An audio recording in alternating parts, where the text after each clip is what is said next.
এখানে কি তাহলে কুষ্টিয়ার সব থেকে ভালো কাবাব পাওয়া যায়? দাম থেকে শুরু করে সব কিছু জানতে পুরো ভিডিও দেখতে হবে। আগে বলে নিচ্ছি, এটা কোনো প্রমোশনাল ভিডিও না, নিজের পকেটের টাকা খরচ করে খাইছি ভাই।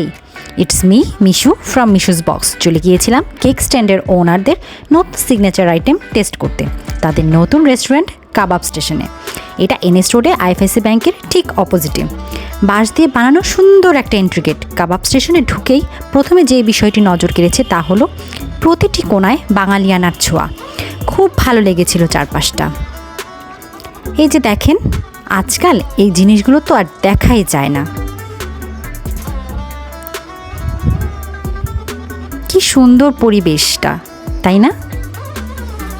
এদিকে আমার মেয়ের ক্ষুধা লেগে গিয়েছিল বলে ওকে লুচি দিয়ে বসিয়ে আমি চলে গিয়েছিলাম তাদের লাইভ কিচেনে। পারমিশন নিয়ে গিয়েছিলাম অবশ্য।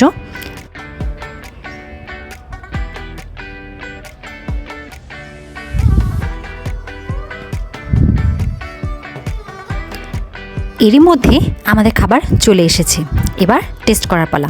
আমরা নিয়েছিলাম রেশমি কাবাব আর তন্দুরি চিকেন। রেশমি কাবাবের কথা আর কি বলবো, এত সফট আর জুসি, মুখে দিতেই মিলিয়ে যাচ্ছিল।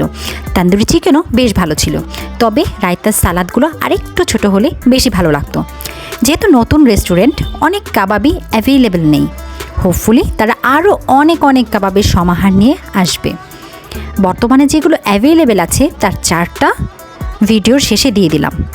আজ এখানেই শেষ করছি, আবার ফিরবো নতুন কোনো ভিডিও নিয়ে।